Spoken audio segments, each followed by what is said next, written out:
El abuso de poder es aprovecharse de la autoridad que se tiene sobre otra persona y utilizarlo para hacer el mal. Estas personas son depredadores que tienen una ventaja por encima de otras personas, porque nosotros lo hemos permitido. En el episodio de hoy tenemos a un amigo mío que desafortunadamente sufrió abuso de poder y abuso sexual por parte de Antonio Berumen, el empresario, productor y manager de varios grupos musicales, representante de México en los museos del Vaticano y quien estuvo a cargo de la réplica de la Capilla Sixtina en la Ciudad de México y en otros estados. Hoy tenemos a Jesús Falcón y también a Diana Murrieta, abogada y presidenta de la asociación Nosotras para Ellas. Yo soy Mauricio Martínez y esto es A mí también.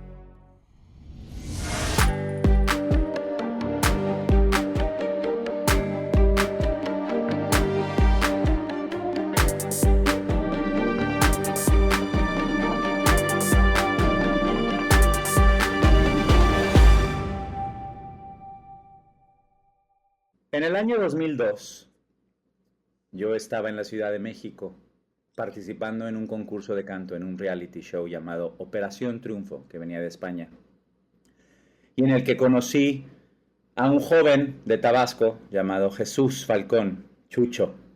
Nos volvimos evidentemente grandes amigos desde el principio. En el 2020 aproximadamente, 2021, de pronto vuelvo a ver a Jesús en los medios denunciando a Toño Berumen, denunciándolo incluso antes que yo. Él lo denunció un año antes que yo. Y bueno, se me rompió el corazón primeramente porque pues que un hermano y que un compañero tuyo pase por algo tan espantoso como eso, pues siempre duele y siempre saca de onda y te mueve, más cuando has sido tú también víctima de lo mismo. Pero ¿qué sucede? No hubo gran repercusión, o sea, salió en un programa de tele, en una revista y como que mataron la nota. No es hasta un año después que se retoma el tema, que ya explota la bomba y ahora sí, pues como bien platiqué en el episodio pasado, más de 15, 20 jóvenes en menos de 24 horas ya habían inundado mis mensajes directos en mis redes sociales para decirme a mí también, a mí también, a mí también. Pero el primero fue Jesús, Jesús Falcón. ¿Cómo estás, Jesús? Hola Mau, escuchándote, seriamente te digo que siempre que volvemos a tocar un tema, bueno, yo lo vuelvo a revivir. Y pues sí, es difícil, pero a la vez necesario alzar la voz. Y bueno, ya estamos en este camino. Y pues sí, así exactamente como lo dices fue. Y, y, y pues comparto contigo ese sentir de justicia, de que estás diciendo la verdad, de que pues estás ayudando a la sociedad. Creo que Además, es importante. tu caso es distinto porque tú sí trabajabas con él. Así Antonio es. era tu representante, ¿no? Así es. Estuve trabajando con él 2 años en un grupo que se deshizo y él lo volvió a retomar y con nuevos integrantes y uno de ellos fui yo. Ujú. Entonces hicimos varias giras aquí en México, en toda la República, y pues sí fue una experiencia muy difícil que va marcando tu comportamiento, tus cosas psicológicas, te estás haciendo daño sin darte cuenta por lo joven y por el hambre. Mucha gente ha alzado la voz en diferentes trabajos, en diferentes rubros de la vida que tienen muchos a qué se dedique uno. Han denunciado esto, ¿por qué no nosotros? ¿No? Y bueno, ojalá y pase que pase lo correcto. Exacto. Te aplaudo, mi querido Chucho, porque tú nos has puesto el ejemplo a todos. Tú fuiste el primero en levantar la mano, en alzar la mano y decir, me pasó esto. Evidentemente sabemos que el abuso sexual, el abuso de poder es algo que si está dentro de nuestras manos ayudar a ponerle un alto, lo tenemos que hacer. Creo que ya nos hemos tardado mucho. Aparte de Jesús, está con nosotros hoy alguien a quien también quiero mucho, a quien respeto mucho. Es una persona que me buscó días después, a través de una amiga, días después de que yo lanzo este primer tuit denunciando a Antonio Berumen, experta en casos de abuso, experta en defender a víctimas, es Diana Murrieta. ¿Cómo estás, Diana? Hola Mau, bien, bien. Muchísimas gracias por invitarme y estoy escuchando a Jesús que también le mando un saludo y a ti, pues evidentemente el reconocer que han sido demasiado fuertes hace 20 años y ahora, ¿no? Que Jesús ahorita decía, yo ya no quiero Saludos, mi Diana. hablarlo. Hola, hola, que ya no quiero hablarlo, ya no quiero que esto siga siendo un tema en mí, pero claro que entendemos la importancia de hablar. No, y te agradezco. Además, Diana tiene una asociación que se llama Nosotras para Ellas y conectamos desde el primer día. Desde que conectamos, hicimos un Zoom y conectamos desde el primer día y ella fue la que me dijo, tú fuiste, ¿te acuerdas, Diana, que me Ujú. dijiste, no fue abuso, Mao, esto es un abuso sexual. Cuando alguien te toca libidinosamente, ya es abuso. Claro, sí recuerdo, yo recuerdo haber visto tu caso por nuestra amiga en común. O sea, recuerdo que ella me lo mandó y me dijo, mira, ¿cómo ves esta situación? Y yo dije, pues es lo primero que no la ha tratado. Y me dijo, no, sí, sí la ha tratado. Y yo, no, no la ha tratado porque ni siquiera puede decir qué es. Eso es Claro, lo más peligroso al inicio, ¿no? Y no es nada malo tuyo, en realidad creo que la sociedad ha normalizado tanto la violencia sexual que preferimos llamarla abuso. Entonces, claro. recuerdo nuestro primer Zoom, creo que menos de una semana de que tú lanzaras el tweet. Pues gracias por estar aquí, de verdad. Creo que estamos, bueno, la misión que tengo con este podcast es ayudar a más gente a sanar y también decirles cómo poder denunciar, cómo poder reconocer cuando algo está mal, cómo atreverse, qué hacer, qué no hay que hacer. También hablar de los medios, cómo se ha revictimizado. Vamos, también, obviamente, preguntas legales, ¿no? Que mucha gente sigue teniendo. Pero bueno, quiero platicar con Jesús un poco, que nos cuentes, Chucho, un poco tu historia. ¿Cómo conociste a Toño? ¿Cuándo firmas contrato con él? ¿Cuánto tiempo trabajas con él? ¿Y cómo sucedió ese lamentable abuso? Sí, te decía hace unos momentos que yo salí de Operación Triunfo, y empecé a buscar oportunidades como creo todos, ¿no? Al principio de salir del programa, tratar de ligarte a otro proyecto y así estuve hasta que llegué al casting de esta agrupación que te dije que se deshizo y la volvió a formar para hacer una gira. Éramos Imagen Bimbo, M5 nada más. Entonces teníamos videos, teníamos fotos, me acuerdo que en una sesión de fotos nos pusieron bien pedos, güey. O sea, sí, sí, sí, la verdad es que fue una experiencia fuerte. Creo que empezaba yo, fue como bienvenido a la realidad y esto es el medio o esto es lo que tienes que pasar, según yo, ¿no? Ahí. Entonces entro al grupo, hice casting, entonces al señor ese día, porque o sea, es un personaje. Y la verdad es que es desagradable regresar a esos momentos porque realmente tengo que ponerme atención y regresar a cada instante que viví ahí, que fue una etapa muy larga, donde siempre fui una persona muy responsable, muy puntual. O sea, para mí no había quejas de nada, no tenía quejas de nada de mí. Lo único que yo tenía era un poquito de huevos. No sé si se puede decir esto aquí, pero yo siempre bueno, perfecto. Gracias, gracias. A mí me gusta así. Es, te digo una cosa, creo que yo siempre he tenido huevos porque medio mi familia pendiente de mí, mi papá en algunas cosas, y apoyado y muy querido de mi familia. Entonces, como que esa seguridad de rancho que te da el ser de provincia, pues sí, eso sí, siempre los tuve bien puestos, diré a mi papá que en paz descanse. Y pues sí, sí le medio contestaba, a veces me ponía canijo yo también, o sea, porque yo no soy dejado. No puedo, no soy tan dejado. Y él era el patrón, el jefe, el Dios, ¿no? En ese momento, que Dios me perdone por decir su nombre, pero así era, ¿no? Y a tu edad, güey, pues sí es algo muy cañón, o sea, lo que estás viviendo. Y aparte sí es bienvenido a la realidad, este es el medio artístico.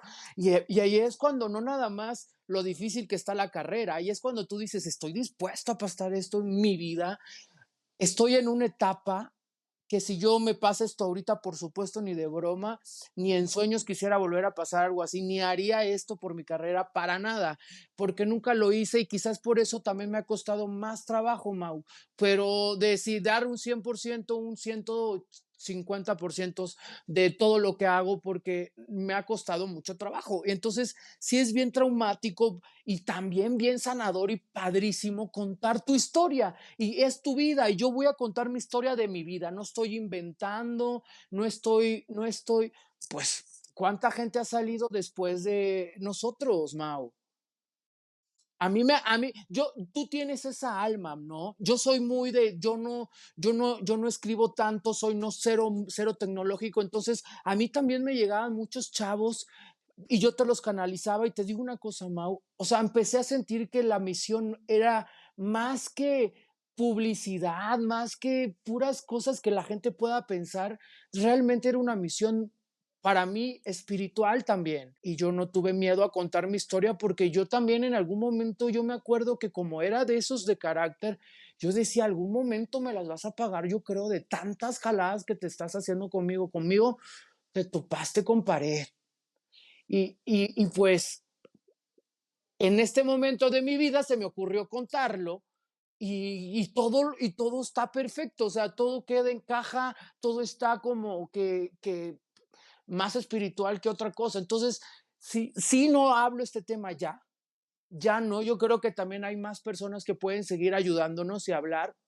¿Por qué? Porque yo ya di, creo, mi grano de arena. Te aplaudo porque tú fuiste el primero, como bien dije, en levantar la mano. No es fácil, requiere de mucha valentía. Yo que ya lo he vivido, requiere mucho valor. Sabes que mucha gente se te va a ir encima, que mucha gente te va a cuestionar, que mucha gente va a decir, como te dedicas también al medio del espectáculo y eres figura pública y estás tratando de buscar oportunidades para tener éxito y para poder trabajar y para poder comer, porque esto Comer.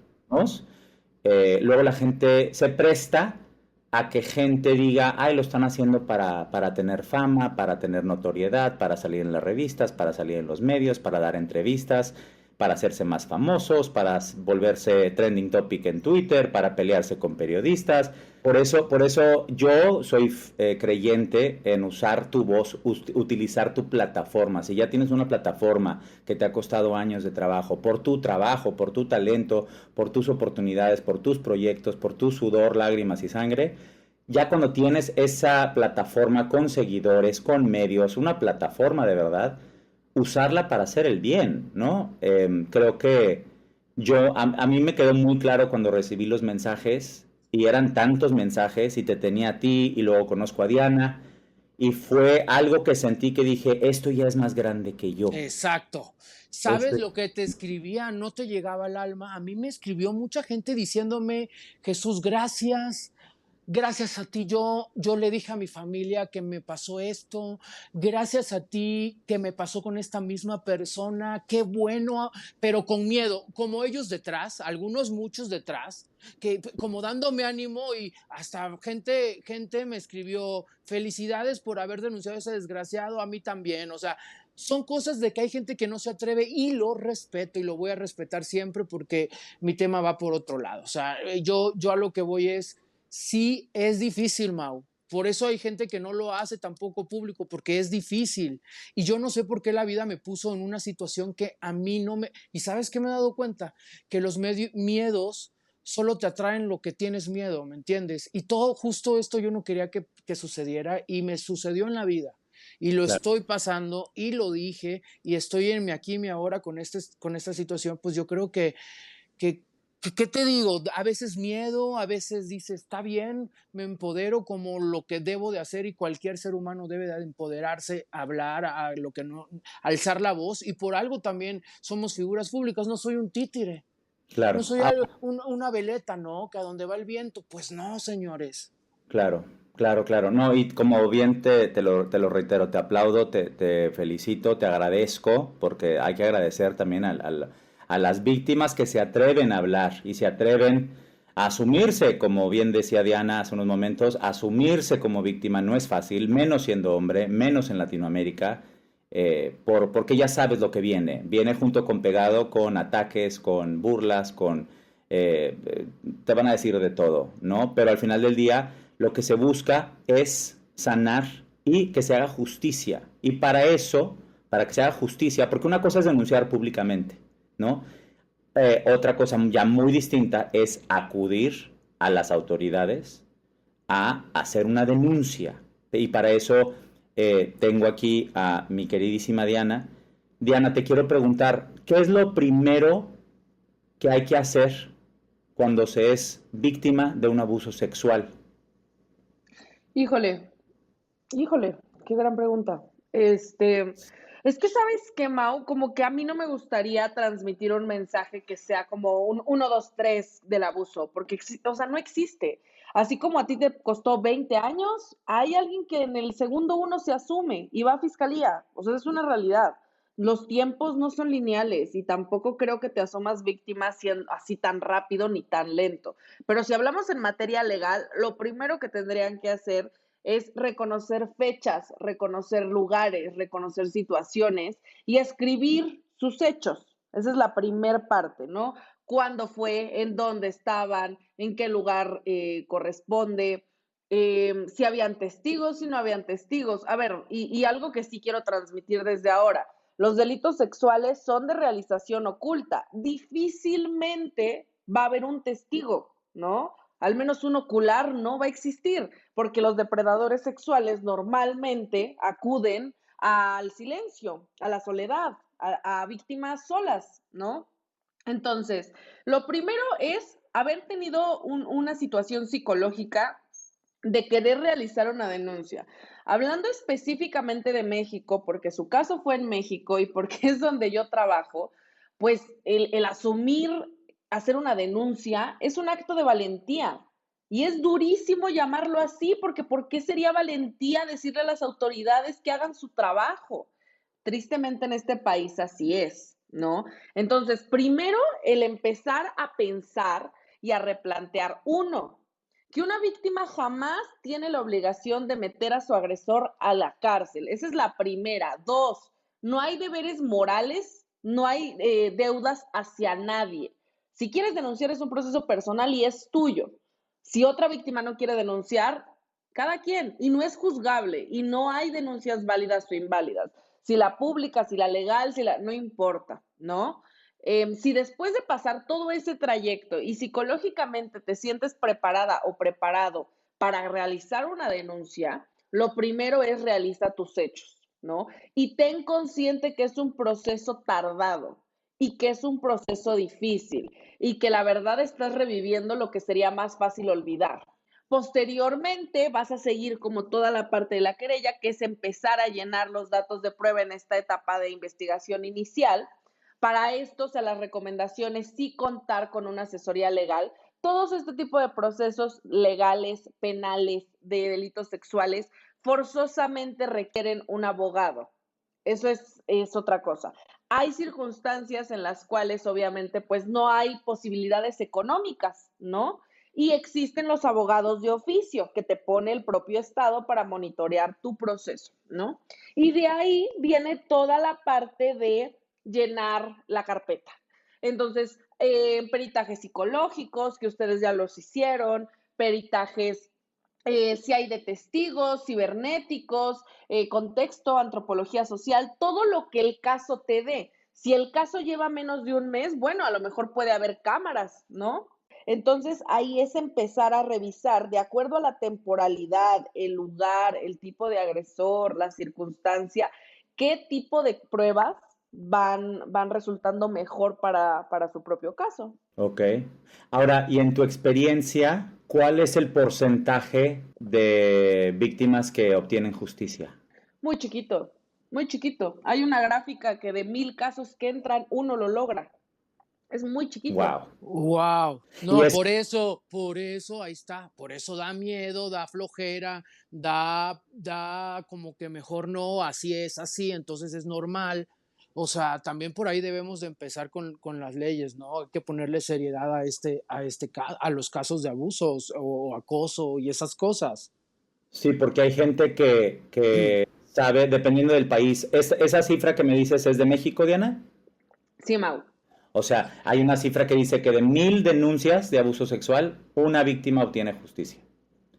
Es Eso es correcto. la gravedad de la situación en la que vivimos en países como México, que es el país de nosotros tres, en el que a veces, pues esto sucede, es la realidad, la cruda realidad. Ahora, el costo también, ¿no?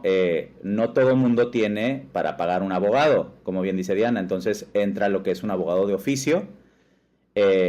Ahora, ¿cuál es la, comparando, o sea, todos quisiéramos tener un abogado que pudiéramos pagar, ¿no? Y que fuera, digamos, como el mejor para que defienda lo mejor posible el caso, pero ¿cómo le va? ¿Cómo logras confiar en alguien que no conoces y que te pone el gobierno? No, creo que independientemente de eso, Mau, nunca lo vas a conocer. O sea, la realidad es que está sobresaturado el tema y eso es algo que creo que no hemos hablado.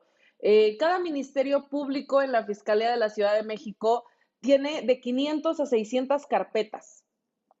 Imagínate la carga.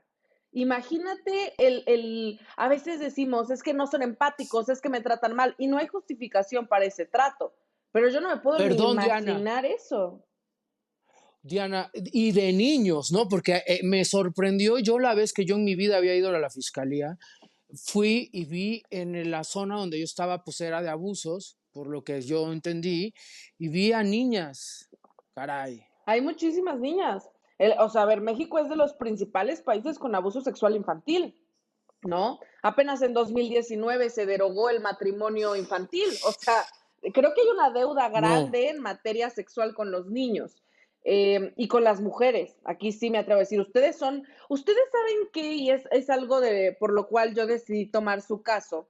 A mí me parecía muy interesante que eran hombres, y permítanme decírselos con un poco de morbo ya ahorita en confianza, porque yo no había visto muchos casos de hombres, esa es la realidad.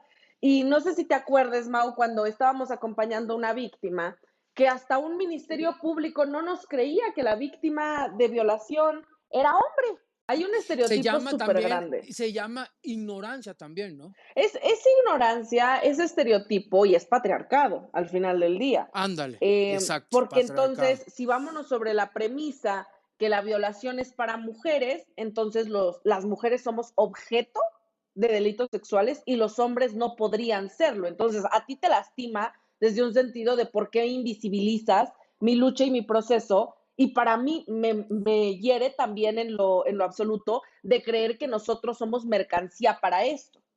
Entonces, es un estereotipo perpetuado por muchísimos años y que ha pesado. Su caso a mí me parece interesante porque ahorita Jesús decía, ay, mira, es que yo vi muchas niñas y vi muchos niños, ¿no? Y yo te puedo Sí, decir, yo veo muchas mujeres y hombres, a los hombres también les pasa, eso es lo duro, pero no se mide porque como tú decías, Jesús, para mí es un tema que no quiero hablar, que para mí fue muy difícil, que, a ver, veniendo del contexto y las cargas morales que te impuso tu propia sociedad, tu propia familia, pues Jesús no podía ser víctima. Y Jesús, asumirse como víctima de abuso, híjole, qué duro. No, no, yo soy el cantante, a mí sí, reconózcanme por mi música, como si sí, ser sí, cantante y ser víctima fuera contrario.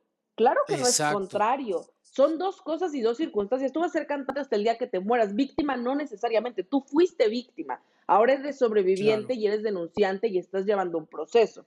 Pero esta carga que tú has tenido muy arropada y que ustedes han sido tanto con muchas cargas y muy privilegiados, y ahorita les voy a hablar por qué del privilegio, ustedes se han acompañado, así como ahorita está Jesús y Mau, pues ustedes conocen a más víctimas que no tenemos que dar nombres, pero que existen y que han estado arropados y que entre todos se han Claro. echado la mano. Imagínense una mujer dependiente económica, que su agresor está en la casa y que no puede denunciar porque está sola. ¿Cuánta es la Wow. carga para la denuncia? Uf. Y eso se da mucho en la clase baja, ¿no? En Económicamente. todas, Jesús, en Ah, ok, todas, no me en digas. todas. Entonces también hay cargas de, bueno, esto le pasa, o sea, hay unas frases que a mí me gustan mucho del propio feminismo y ya me voy a callar porque me estoy extendiendo demasiado, pero, No, no, no, no. pero hay una parte que nos dicen que pareciera que el violador es una persona de tez morena, que duerme abajo de un puente y que está solito y como si fuera una criatura mítica, ¿no? Y el violador puede estar en TV Azteca, puede ser productor, puede estar en el Vaticano, puede estar donde sea.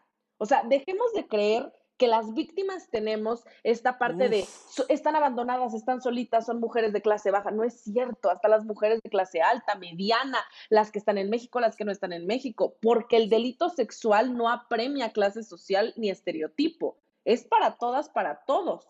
Entonces, como esta parte de, sí creo que hay que empatizar muchísimo con las realidades y ustedes están viviendo un proceso que me encantaría decirles, Jesús, Mau, acuérdense de esta persona que fue hombre y que denunció abuso y miren cómo lo trató. La realidad es que como su caso no hay muchos, porque no sí, se y habla. públicos creo que públicos no hay. Fue el Me primero. parece que no hay muchos Me Toos de hombres, si se le puede llamar Claro. un Me Too, que es una apropiación, pero no hay muchos de hombres. ¿Pero por qué no hay de hombres? Porque justamente las cargas morales que a ustedes se les impusieron son muchísimo, muy complicadas sobre un patriarcado. Si para nosotras apenas empezó, y me atrevo a decir que empezó porque no es de mucho tiempo atrás, a visibilizarse, a hablarse, a poder entre nosotras acuerpar y decir esto pasa y de esto puede salir y vamos a denunciar y todo esto, pues para ustedes es una plática que siquiera hay que empezarles a meter la idea que es abuso y que lo piensen. Ya ni siquiera de que lo denuncien, que lo piensen y se asuman como víctimas, creo que es su primer proceso. No podemos seguir permitiendo que estos abusos sigan sucediendo en cualquier medio, en las casas, en las empresas, en el medio del entretenimiento, en la iglesia. No, yo cada que veo estos casos mediáticos escandalosos de iglesia o de artistas o gente de Hollywood, productores, se me revuelve el estómago, ¿no? Porque digo, híjole, yo pienso en los papás que de pronto dejan a sus hijos, ¿no? En, no sé, en el catecismo o en algún, quieren ser parte de algún grupo musical y los dejan ahí en manos de alguien que firma la tutela y que se encarga de ellos y se vuelve su manager y de pronto suceden este tipo de abusos. Ahora, muchos nos callamos durante años y una de las cosas que más me han preguntado a mí desde hace ya 4 meses y cacho que lancé este tweet y que esta pues bomba estalló, es ¿por qué esperar hasta ahora?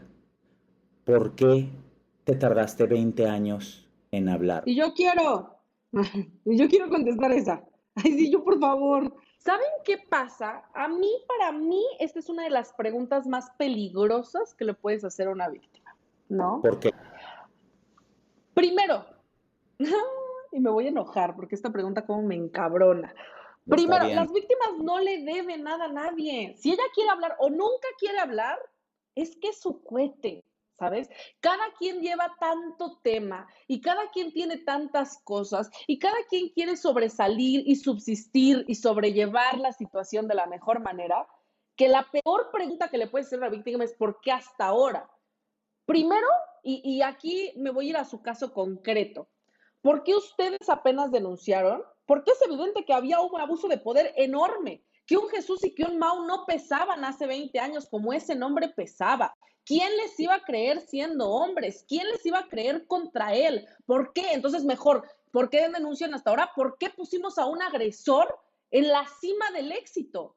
¿Por qué pusimos a un pendejo que abusaba de niños y todos lo venerábamos? ¿Por qué nadie ha culpado a la gente que le ayudó a llegar a esas instancias? ¿Por qué me están culpando a mí de no tener, uno, los medios emocionales para poder creérmela, para poder saberlo, para poder afrontarlo? Dos, ¿por qué la sociedad me impone cargas morales de decir, yo Jesús tengo que ser quien canta y no me tengo que enfocar en chismes y esto no tiene que ser mi carrera y estos son los costos? Tres, ¿por qué la industria me marca que hay un proceso y que si tengo que estar en esto tengo que pagar derecho de piso y el derecho de piso tiene que ser mi sexualidad? ¿Por qué lo normalizaron ustedes? Entonces, antes de preguntar a una víctima por qué no denuncia, pregúntense quién creó el sistema y quién lo perpetúa. O sea, ¿quién fue que puso esas bases? Si yo quisiera hablar, o si ustedes quisieran hablar, o si Mau nunca hubiera hablado, o si Mau hubiera hablado y no hubieran hecho un proceso legal, nadie los hubiera culpado. Pero parecería que ahora ustedes le deben justicia al pueblo. Y la justicia es para ustedes, no para la sociedad, no para si un programa tiene o no tiene una exclusiva.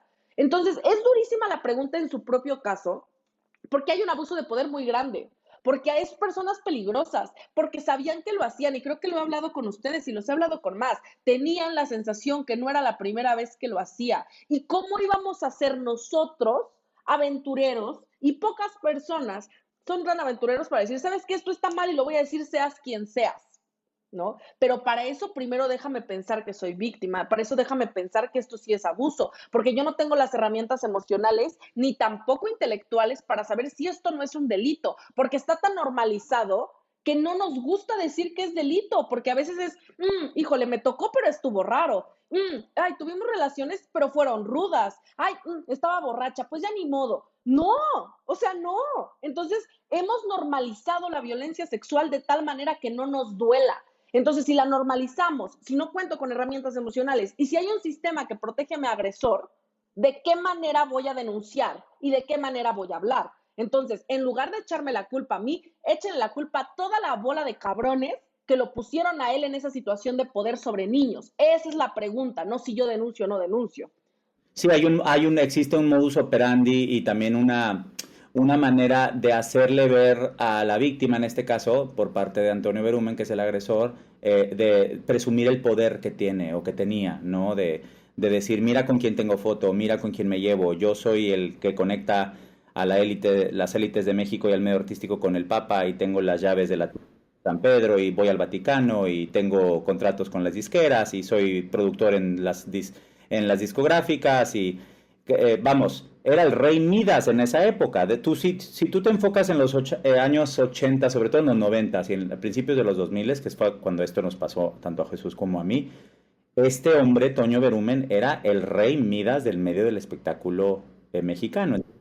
Tenía un poder enorme, ¿no? Y como bien dice Jesús, también muy mezclado ahí una relación muy cuestionable, muy rara, muy extraña con la Iglesia Católica. Diana, la diferencia entre mi caso, por ejemplo, que es abuso sexual, y el de Jesús, se le llama de otra forma. ¿Y por qué? Es abuso sexual igual, pero se Ajá, agravó porque Jesús tenía una relación de confianza con él al final del día. Y había una suprasubordinación. En términos burdos, Antonio era el jefe de Jesús. O sea, esa es una realidad. claro, Entonces, claro que claro. al tú ser un caso aislado, pues no había una conexión que te hiciera tener algo agravado. Y Jesús, pues sí había una relación de confianza. Yo no dudo que Jesús, a pesar de lo que nos contó y que tampoco le gustaban esos tratos, pues él confiaba en él, pues confió en su carrera, que me imagino que es una de las cosas más importantes que tiene. Y también lo que se busca, como bien lo he dicho, es una sanación colectiva, ¿no?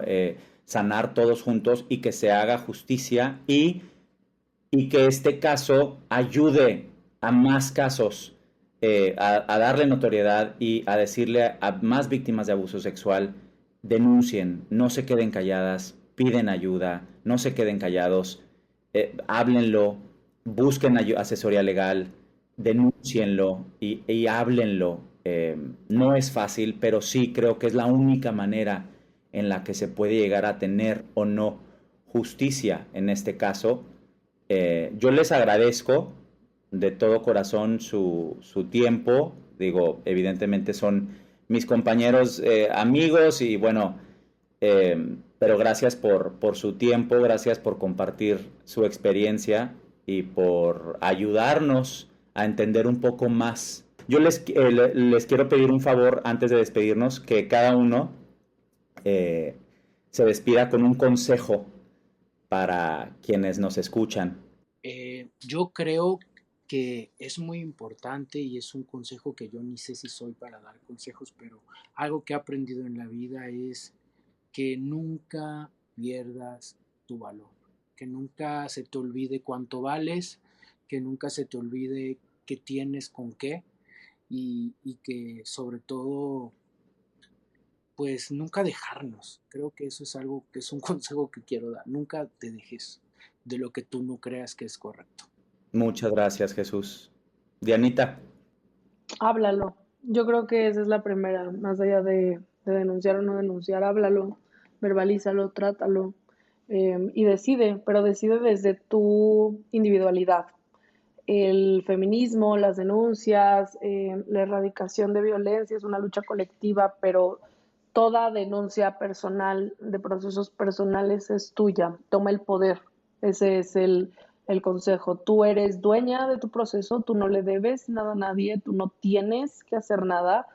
Eh, Hazlo por ti y si no lo quieres hacer no tiene nada de malo. Estoy completamente de acuerdo con los dos. Los quiero muchísimo y estoy muy agradecido por confiar en mí, por haber aceptado la invitación a este podcast. En el próximo episodio vamos a tener a un invitado desde Costa Rica. Anthony lleva una pelea por muchos años en contra de un sacerdote de la Iglesia Católica de ese país. Él y otros jóvenes, quienes fueron monaguillos, desgraciadamente fueron abusados sexualmente durante años por este sacerdote. Cuando este sacerdote supo que lo podían encarcelar, huyó a México y ellos lo persiguieron. Esta es una gran historia que no te puedes perder y tiene un final estremecedor. Yo soy Mauricio Martínez y esto es A mí también.